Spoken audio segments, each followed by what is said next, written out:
Usually when we talk about a medical diagnosis, there's this expectation of absolute precision. Right, yeah, like it's engineering or something. Exactly. If you break your arm, you go to the hospital, they take an x-ray, and it shows that, that jagged white line on a black background. And the doctor just points to it. Yeah, they just point and say, there it is. It's broken or it's not broken. It's totally clean. It's binary. Which is incredibly comforting, honestly. I mean, we have this deep psychological need for things to be visible and easily categorized. I'm not sure. It gives us this illusion of control. But then, you step into the world of human transformation. You start looking at the internal architecture of the mind, and suddenly that X-ray machine is completely useless. Yeah, totally useless. The diagnostic landscape is just incredibly murky. Right. And for anyone listening to this deep dive, you already know the territory. You've spent all this time doing the internal work. Building the house, so to speak. Exactly. You've been building this incredibly complex internal house, your architecture of self. You've laid the bricks, poured the foundation, set up the rooms of your identity. You've done the heavy lifting inward. Yeah. So, okay, let's unpack this. What happens when you have to actually scale that architecture to the outside world? That's the real test. Right. Like when you have to take that perfectly curated internal house and just drop it into the middle of a chaotic, unpredictable city. And more importantly, how do you make living in that house completely automatic so you aren't constantly exhausted just trying to exist? Well, that is the exact threshold we are crossing today. We are essentially taking the training wheels off. I love that. Yeah, because we are moving from the purely intuitive, felt sense of our transformations, where we're just guessing and hoping our internal house can withstand the weather. Right, just bracing for the storm. Exactly. We're moving from that to formally mapping it with mathematical precision. We are examining how to make the invisible architecture of your life completely surgically visible. So to you listening right now, this is really about accessing the advanced settings of your operating system. Yeah, the developer mode. Yes, developer mode. We are diving into Double Feature Masterclass Group 12 today, and we're going to explore how to scale your internal architecture outward, how to navigate the inevitable drift when things go wrong. Because they will go wrong. Oh, absolutely. And ultimately, how to use a completely new language to map your reality. I mean, it's a massive transition from doing the work to being the work. It really is, but to even begin looking at that advanced code, we first have to dismantle a very comforting but ultimately limiting illusion. Okay, what's the illusion? It's the illusion of separation. The material we are looking at in Chapter 9, it begins by aggressively challenging the idea that we are just these isolated individuals bumping into each other in a void. Right, that we're all just separate atoms. Exactly. And the source text uses this really humbling metaphor of an ant colony to break this down. Oh, the ant and the forest ecosystem. Picture it, right? The ant is working tirelessly, carrying this little piece of a leaf, completely consumed by its individual task. Just doing its daily grind. Yeah, and from the ant's perspective, its entire universe is that leaf and the path back to the dirt. The ant doesn't consciously know it's part of a colony. Right. And if we connect this to the bigger picture, if we zoom out, the colony, which operates as a superorganism, it doesn't know it's part of a larger forest ecosystem. Wow. Yeah. And the ecosystem doesn't know it's part of the global biosphere. They are nested systems. And human patterns operate on the exact same fractal logic. Fractal logic. Okay, so meaning what exactly? Meaning the patterns you run at the microscopic level of your own nervous system, they do not stop at the edge of your skin. Wait, really? So the way I handle a moment of anxiety while I'm just sitting alone in my car, that is fundamentally connected to how my entire company operates? Without a doubt. Yeah. Yes. Your personal patterns, how you handle stress, how you communicate, how you tolerate ambiguity, they become relational patterns the moment you interact with your partner or a friend. Right, because I'm bringing that energy into the room. Exactly. And those dyadic relational patterns become organizational patterns when you step into your workplace. Ah, I see. And those organizational patterns scale up to become cultural and ecological patterns. Yeah. You are a node in a massive vibrating network. That is wild to think about. If your internal code is fundamentally reactive, you are exporting that reactivity to every single network you touch. Which brings us to the core terminology the source material uses to define this code. Let's decode this a bit because, at first glance, these acronyms look like a calculus textbook. They really do. But they represent a massive, tangible shift in how you live your life. So let's start with the default setting for most of humanity, R1V. Right. responsive variable 1. Yeah. Decode that for us. Okay, so in the R1V equation, the external world, so your boss's mood, the fluctuating economy, the algorithm on your social media feed, that external stuff is the 1. The constant. Yes, it is the constant. It is the solid, unmoving center of gravity. And you are the variable, the V. Oh, wow. So you're just reacting. Exactly. You were just responding. You wait to be chosen. You constantly shift your shape, your boundaries, and your energy to fit whatever container the world happens to provide that day. I mean, that sounds incredibly exhausting. It is the fast track to burnout. Because when you're operating an R1V, your primary internal monologue is always some variation of, why is this happening to me? Or what do they need me to be right now? Yes, you're a chameleon, but not by choice. It's a survival reflex. Right. You define your worth through external validation, constantly reacting to the weather of the room. And the upgrade to that, the actual structural shift we are talking about today, is AV1. Autonomous variable 1. Exactly. This is the profound inversion where you hold the position of 1. You become the center of gravity. Okay, so I am the constant now. Yes. You are grounded in your own foundation, your own values, your own energetic capacity. And the external conditions, the angry boss, the market crash, those are just variables that you work with. They don't define me anymore. Right. They are the terrain you are navigating, but they do not dictate your core coordinates. It's basically the shift from being a victim of the architecture to being the architect. That's a great way to put it. And the material is super clear that when you scale this AV1 orientation across the domains of your life, from individual to dyadic, triadic, organizational, the entire game changes. You stop asking, why is this happening to me? And you start declaring, given this terrain, what do I want to create? Exactly. But let me push back here a little bit. Sure. Because grasping this conceptually is one thing, but living it is another. I mean, it is so easy to hold this position of 1 when you're alone in a quiet room, drinking herbal tea or meditating. Oh, of course. Zen is easy in a vacuum. Right.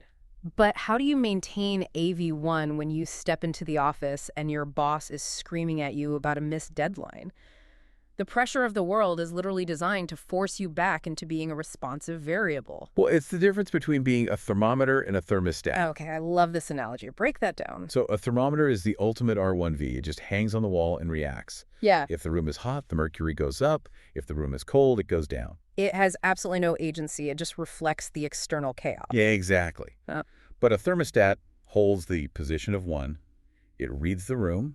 It acknowledges the heat or the cold. It doesn't ignore reality, but then it references its own internal setting. It says, I understand the room is currently 90 degrees, but I am set to 72 degrees. And it actively engages the system to alter the environment. That is so powerful, setting the temperature instead of just reflecting it. And to actually become that thermostat, the text introduces something called the ripple practice. The ripple practice, right? Because maintaining AV1 under pressure is not about becoming a rigid, emotionless wall. The ripple practice is about conscious participation in those fractal systems we just talked about. Tracking the waves. Yes. It asks you to constantly track the energetic waves you are sending outward. So in that meeting with the screaming boss, the ripple practice is that split-second internal pause where you ask yourself a question. Like, what am I putting into the room right now? Exactly. You ask, if I meet this aggression with defensive aggression, what pattern am I feeding into the organizational network? Right, you're just matching their heat. But if I hold my center and respond with firm clarity, how does that alter the temperature of the room? It's recognizing that your internal coherence isn't just a personal wellness goal, It is a systemic necessity. If you are at war with yourself internally, you will inevitably create war externally. You export your internal state, always. So the ripple practice is basically the mechanism for making sure your internal code is clean before it compiles into the real world. That's exactly it. Right. But then but that level of conscious participation requires an immense amount of cognitive load. Oh, I can imagine. Tracking every ripple, constantly monitoring your status as a thermostat. I mean, it's heavy lifting. Which is the perfect bridge into the next phase of the material, Chapter X, because it asks the exact question we are all thinking right now. How do you sustain this without burning out? Exactly. If I have to consciously monitor every ripple I send out into the universe, my brain is going to fry. I cannot live my entire life in constant self-monitoring mode. No one can. The human nervous system simply cannot support that level of hypervigilance indefinitely. Right. And that brings us to the profound transition from doing the architecture to being the architecture. Here's where it gets really interesting. It does. The text introduces us to an archetypal figure called the traveler. And we meet the traveler sitting in a cafe at month 24 of their journey, reflecting in their journal. So they are looking back at 2 solid years of practicing this AV1 framework. And the realization they have is striking. The traveler notes, let me remember that, quote, catching RO1V patterns used to take hours, sometimes days of agonizing over a conversation. Now I notice the moment they start.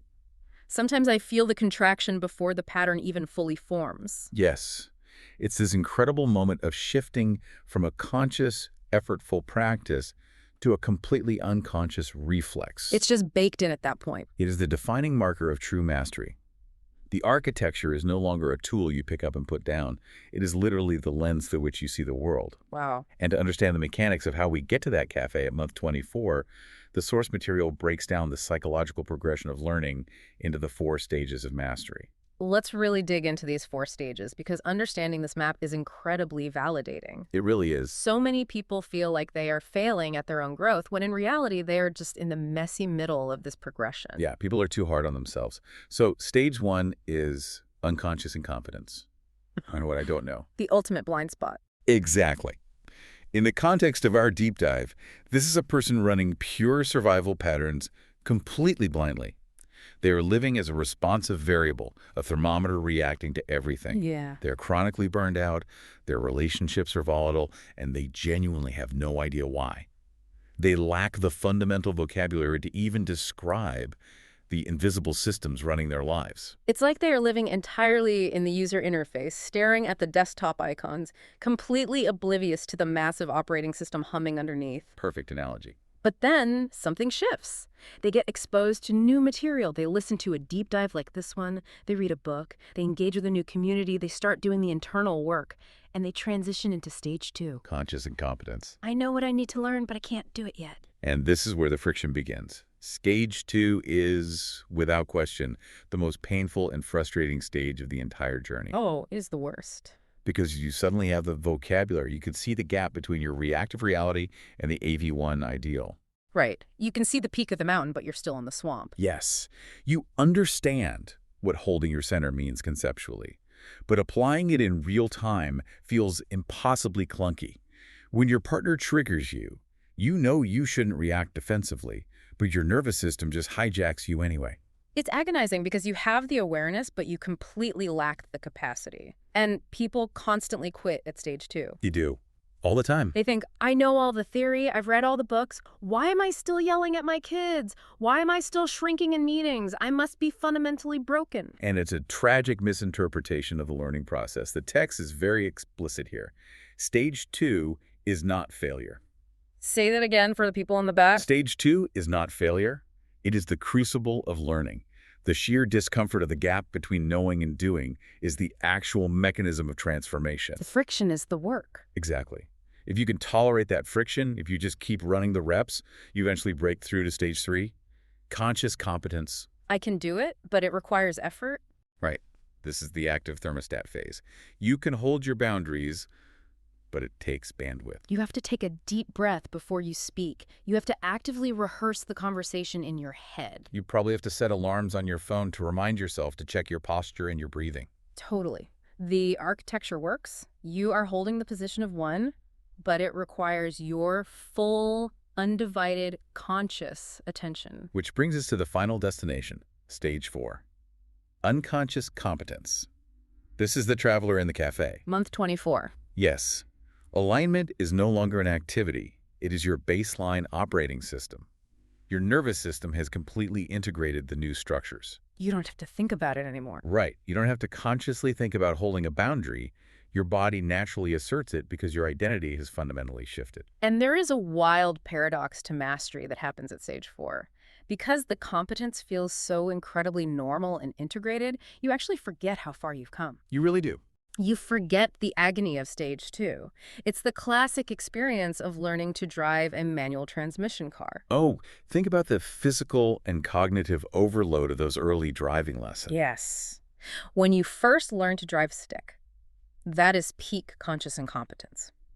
You are acutely aware of the clutch, the brake, the gas, the gear shift, the steering wheel, the mirrors. It's terrifying. You are staring at your feet. You are grinding the gears. The car is bucking and stalling in the middle of a busy intersection. Your brain is maxed out. Overload? Then you hit conscious competence. You can drive the car smoothly, but the radio has to be completely off. Yes. Total silence required. Nobody in the passenger seat is allowed to speak to you. You are actively narrating the process in your head. Okay, clutch in, shift to third, slowly ease off the clutch, feather the gas. The bandwidth is entirely consumed by the mechanics of the task. There's no room for anything else. But eventually, if you drive a manual long enough, you reach unconscious competence. You drive all the way home from work in rush hour traffic, shifting gears hundreds of times. Meanwhile, you are having a deep philosophical conversation with your passenger, or you are completely lost in a song. And when you pull into your driveway, you literally cannot remember shifting gears a single time. It's magic. The architecture of driving has become entirely automatic. Exactly. The nervous system took over the mechanics so the conscious mind could engage with the higher level experience of the journey. Right. And to help you diagnose if you are actually arriving at this level of unconscious competence in your own life, the text moves past vague feelings and outlines 5 highly tangible signs of embodied mastery. This is a great checklist. Let's look at the first one. Boundaries happen as a reflex. This is huge, because in the past, setting a boundary might mean 3 days of agonizing internal negotiation, drafting an email 10 times, and feeling a massive adrenaline spike when you finally hit send. We've all been there. But at stage 4, if someone crosses a line, your body just gently and immediately says, no, that doesn't work for me. And it has the exact same emotional charge as telling a waiter you don't want sparkling water. Wow. It's just a reflex, no drama. Precisely. Which leads to the second marker, decision-making clarity. Ah. When you are deeply anchored in AV1, decisions stop being these torturous pro and con list exercises. Yeah. Because your values are entirely integrated, the right choice often reveals itself instantly. You aren't weighing external opinions. You are just aligning with your internal coordinate. Exactly. The third marker is managed energy. Respecting your own capacity becomes as natural as breathing. You don't push yourself to the point of utter collapse and then take a mental health day to recover. Right. You naturally modulate your output. You leave the party when you're tired. You decline the meeting when you're late to school. It's not a forced discipline. It's just self-preservation operating seamlessly. The fourth sign is crucial, and it's where I think people often misunderstand mastery. Shorter slipbacks. Yes. Let's zoom in on this one. Because this raises the ultimate real-world question. What happens when life throws a massive, unavoidable curveball? A health crisis, a sudden job loss, a betrayal? The real heavy stuff. Do you just stay perfectly zen? How do we avoid slipping all the way back to stage 1, back into that unconscious, reactive survival mode when the terrain gets violently unpredictable? The source text is intensely pragmatic about this. It introduces the crisis resilience protocol and the integration inventory. Okay, what do those do? Well, the core truth we have to establish here is that mastery is not perfection. It is not an impenetrable shield against human suffering or reactivity. Mastery is the capacity to recover from fragmentation faster each time. So you're still going to stall the car at the traffic light occasionally? Yes, life will still break you open. The difference is the structural integrity of the house you've built. Right. When a storm hits, a poorly built house collapses into a pile of rubble. An architecturally sound house might lose some shingles, it might flex in the wind, but the foundation holds. So when you inevitably slip back into R1V, when you find yourself reacting defensively to a harsh email or shrinking in a room full of intimidating people, you don't spiral into shame? Exactly. Slipbacks are treated as data, not as character flaws. You run the protocol. You notice the drift. I'm operating as a responsive variable right now. You consult your inventory. What values have I disconnected from? And you adjust. And the timeline is what changes. In stage 2, a slipback might have sent you into a month-long depressive spiral. Right. In stage 4, you catch it, process it, and recover your center by the end of the afternoon. That shortened recovery time is the mastery. And the fifth and final sign of embodied mastery is natural presence. Here becomes your home. You aren't constantly projecting into the future with anxiety or dragging the past behind you with regret. You don't have to force yourself to be mindful. Your default state is to just be engaged with the reality occurring right in front of you. Okay, so let's look at where we are in this journey. We've scaled the architecture outward. We've moved through the stages of learning to make it an automatic reflex. We know how to handle the inevitable slipbacks without burning the house down. Right. And this brings us to a really beautiful, pivotal transition in the material, the interlude. We are stepping out of Chapter X and standing at a threshold. The text describes this as the transition from the foyer of understanding into the house of being. I love that phrasing. It's great. The scaffolding of the first 31 chapters of the broader journey is coming down. The text explicitly calls for a moment of reflection here, in a section appropriately titled Review 1. It's an invitation for you listening to just take a breath, look at the immense value of what has been constructed in this internal house. We really should review the core pillars. We've mapped the anatomy of presence. We have installed the 4DP framework. For those who might need a refresher, the 4DP is the foundational compass: target, truth, totally, and title. Let's break those down real quick. Target, defining exactly what you're aiming for. Right. Truth, the sobering reality check of your current constraints. Totally. The somatic, full-body commitment to the path. And title, naming the identity or the phase you are stepping into. Yes. And alongside the 4DP, we've understood the spiral of becoming. Ah, yes. The realization that growth isn't a straight line, but an iterative loop. Right. We continually return to the same lessons, but at a higher elevation of understanding. We have the felt sense of alignment deep in our bones. We aren't just inhabitants of this life anymore. We are the architects. But this raises an important question. Okay. If we have embodied all of this, if we have built the house, we know how to live in it blindly, what is left to do? Why isn't the journey over? Why does the source material push us forward into part 3? Well, the answer lies in the absolute limit of intuition. Exactly. Navigating by field tuning into our bodies, sensing our alignment, trusting our gut. That is a brilliant and necessary phase of development. But it has a ceiling. It does. Intuition works beautifully. Right up until you hit a wall of complexity that is simply beyond your intuitive capacity to process. Right. Intuition works until you need to communicate your highly complex internal process to someone else, like a business partner, a co-founder, or spouse who doesn't share your exact somatic vocabulary. Yes. Or, perhaps most importantly, intuition works until you need to design a systemic future that you have never actually lived before. You cannot intuitively navigate a map that hasn't been drawn yet. Oh, that's a mic drop moment right there. You cannot intuitively navigate a map that hasn't been drawn yet. So to take all this profound inward cultivation and turn it into outward contribution to design scalable systems, businesses, and complex relationships, you need a new, precise language. Which perfectly sets up the crossing of the gateway into part 3. We are leaving the realm of pure feeling and entering the realm of formalization. We are entering metamatics. Metamatics. So what does this all mean? Metamatics, I mean, it sounds like a concept from a high-concept sci-fi novel. The math of meta? Are we literally pulling out calculators and graphing paper here? The terminology is intentionally disruptive, but let's demystify it. Metamatics is not arithmetic. We are not calculating prime numbers or doing long division. Good, because I'm terrible at math. You're safe. Metamatics is a formal architecture that makes the invisible process of human transformation visible, mappable, and designable. It is taking the profound, often nebulous wisdom of your emotional embodiment and operationalizing it. It's like sheet music. Sheet music. Tell me more. Think about it. Before sheet music, a melody only existed in the ether or in the physical memory of a single musician.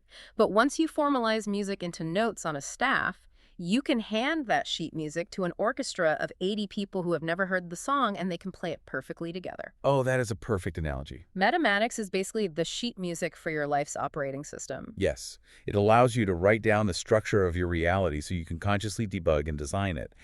And the text breaks this new language down into 3 core systems. Let's tackle them one by one, because this is where the theoretical concepts become surgically practical. Okay.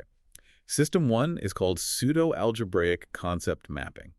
This is the core notation system. It allows you to map the relationships between abstract concepts using a very specific formula. It's written as A over B, then that circle plus sign, and then C over D. The AB plus CD equation. Exactly.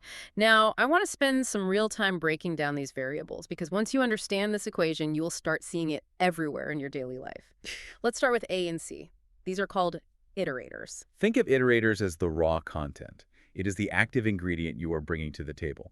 An iterator is internal to you. So like what? It could be your curiosity, your time, your physical energy, your ambition, your specific skill set. Okay, got it. And then we have B and D, which are the delineators. Yep. These represent the context, the filters, the environment that surrounds and shapes your iterator. Right. A delineator is the container. It could be the support system you have access to, the engageability of a task, the financial constraints of a project, the physical location you are working in. And the notation that connects them, that little forward slash between A and B, means filtered by or expressed through. Exactly. So if your iterator is your ambition and your delineator is your current financial reality, the notation is ambition over finances. Your ambition is fundamentally filtered by the financial constraints of your environment. Makes perfect sense. And then we have the central symbol of the equation, the O plus, the plus sign circled. The plus also, right? That means integrated with or synthesized alongside. It shows how two distinct relationships interact to create a holistic outcome. Let's ground this with a deeply relatable, real-world scenario. Imagine you are exhausted, burning out, and failing to learn a complex new software system at your job. You feel like you are hitting a wall. Okay. If we run that through System 1, your equation might look something like this. Curiosity over support, integrated with time over engageability. Let's translate that math into reality. The translation is, your raw curiosity for the subject, what you bring, is filtered by the mentorship or support available to you, the context. That relationship is then integrated with the sheer amount of time you have available. Again, what you bring, filtered by the actual engageability or quality of the training material, the context. This is why this tool is so profoundly liberating. Normally, if you are failing to learn the software, you default to shame. You sit at your desk and think, I'm not smart enough. I'm too old to learn this. I'm failing. You attack your own core identity. The classic R1V response. Exactly. But with mathematics, you can surgically debug the problem. You write the equation down and look at it objectively. You might realize that your curiosity, the iterator, is actually very high, but your support, the delineator, is at an absolute zero. You are trying to learn in a vacuum. Wow. Or maybe you have plenty of time, but the engageability of the 500-page manual is abysmal. So the problem isn't you. You aren't broken. The problem is a highly specific, identifiable variable in the equation. It completely removes the shame and moral failing from personal development. That is the magic of it. If the math shows that the support variable is starving the equation, you don't need to go to therapy to fix your self-esteem. You just need to go find a mentor to change the delineator. It transforms suffering into a solvable design problem. That is the leverage of System 1. Now, once you have mapped the static relationships, you need to understand how they move through time. That is System 2, the 11-step operational flow. Okay, map versus vehicle. Yes. While System 1 is the map, System 2 is the vehicle. It is a highly formalized, step-by-step process that tracks exactly how an abstract idea transforms into a manifested reality. It's essentially the spiral of becoming we mentioned earlier, but broken down into granular mechanics. Let's walk through the anatomy of this flow, because it prevents the most common mistake we all make, jumping from a vague idea straight into panicked action. Yes, skipping steps is fatal. System 2 starts at Step 1, the event atom. The event atom, the fundamental seed. It is the initial spark of inspiration, or the core friction you are trying to resolve. But as you noted, you cannot just take the atom and execute it. You must move to Step 2, which establishes duality. Establishing duality, so recognizing the tension. Exactly. You have to recognize the complementary forces at play. If your event atom is launching a new business, the duality might be the tension between immense creative vision and harsh financial constraints. From there, you move through the intermediate steps. You cultivate synergy between those dualities. You build the architecture, the actual container for the work. You move into resourcing, gathering the iterators and delineators you mapped in System 1. Right. And only after all of that structure is built do you reach activation and execution. So methodical. And even during execution, the flow includes specific steps for calculation, navigating the inevitable drift we discussed in Chapter X before finally moving to the elaboration, harvesting the results, integrating the lessons into your nervous system, and arriving at Step 11. Comprehensive comprehension. Yes. This is the state where the new reality has reached unconscious competence. Every single phase has a distinct purpose. It forces you to respect the physics of transformation. Which brings us to System 3, which is arguably the most crucial safeguard in the entire mathematics framework. If you ignore System 3, everything you built in Systems 1 and 2 will eventually crush you. Yes. It will. It's called the inversion kick. The inversion kick is an alternating principle designed to prevent cognitive tunnel vision and nervous system burnout. So how does it work? The rule is strictly defined. If you are personally managing the content, if you are deeply engaged as the iterator, down in the weeds, passionately doing the actual creative or emotional work, you must let an external system, a trusted persona, or an established principle, manage the context, the delineator. And it works in reverse, too. If you are obsessing over managing the context, coordinating the environment, adjusting the timelines, maintaining the boundaries, you have to let go and allow the content, the people, or the raw material to flow naturally without micromanaging it. Exactly. You cannot manually control both the iterator and the delineator simultaneously. Let's build an analogy for this, because the abstract mechanics need to be grounded. Think of a high-end restaurant kitchen. Okay, the chef in the kitchen, let's run with it. If the executive chef is obsessively, meticulously chopping the vegetables, tasting the sauces, and searing the meat themselves, they are fully immersed in the content. They are operating purely as the iterator. They are hyper-focused on the plate right in front of them. Right. If they are doing that level of deep work, they absolutely cannot also be manually adjusting the flame on the stove, running out to the dining room to seat the guests, checking the ambient temperature of the restaurant, and managing the payroll. That is the context. That is the delineator. If the chef tries to be the knife, the meat, the oven, and the maître d'hôtel at the exact same time, the system violently collapses. They will literally burn the kitchen down and likely suffer a nervous breakdown in the process. Totally. They need a system, a high-quality oven with a reliable thermostat, a skilled sous chef, a front-of-house manager to handle the context, precisely so the chef can safely lose themselves in the content. And the inversion kick happens when the chef steps back from the cutting board to become the expediter. Now, they are managing the context, they are calling out orders, checking the flow of the room, reading the tickets. And when they shift into managing the delineator, they have to trust their line cooks to handle the iterator, the actual cooking. They have to let go of the knife. The inversion kick is the profound realization that you cannot be the knife and the oven at the same time. You have to alternate. This is what prevents the burnout we talked about earlier. Yes. By formalizing this rule, Metamatics gives you absolute permission to let the systems you've built carry half the load. It ensures your position of one remains dynamic and fluid rather than rigid and exhausting. This entire transition into metamatics proves the unbelievable power of formalization. We move from being victims of circumstance, stumbling through the dark, relying only on our gut feelings, to being the true architects of our meaning. We operationalize our wisdom. We make the invisible variables of our lives visible. And when you can see the architecture, you can actively design with it. You can predict where a project will fail before it even starts by mapping the variables. You can design a relational dynamic with your partner that fosters deep connection by ensuring your iterators are meeting healthy delineators. It provides profound, almost godlike leverage over your own reality. It really does. We have covered a monumental amount of ground in this deep dive. Let's do a final synthesis to pull all these complex threads together. We started by exploring the necessity of scaling our identity outward, moving out of the reactive victim state of R1V and holding our sender as an autonomous variable 1. And we recognize that through the ant colony metaphor, our personal coherence ripples outward to affect the fractal systems of our world. From there, we explored the mechanics of making that architecture an automatic reflex. We mapped the journey from the blind reactivity of unconscious incompetence through the painful friction of conscious incompetence, all the way to unconscious competence, where alignment is just your default state. We established that true mastery isn't the absence of failure. It's the speed of your recovery when life knocks you off center. And finally, we crossed the threshold out of pure intuition and entered the surgical precision of metamatics. We learned a new language to map our reality using pseudo-algebraic equations. We tracked the 11-step flow of transformation, and we instituted the inversion kick to protect our nervous systems from burnout. It is a complete holistic journey from feeling to formalization. And to you, the listener, we want to offer a highly specific call to action today. Do not try to map your entire life by tonight. Just pick one relationship, one frustrating project, or one current challenge in your life right now.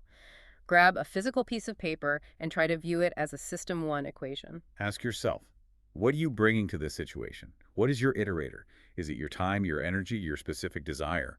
And what is the environment providing or demanding? What is the delineator? What are the constraints, the level of support, the physical location? Right.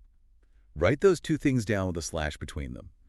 Look at the relationship objectively. Where's the friction? Is your iterator being starved by a toxic delineator?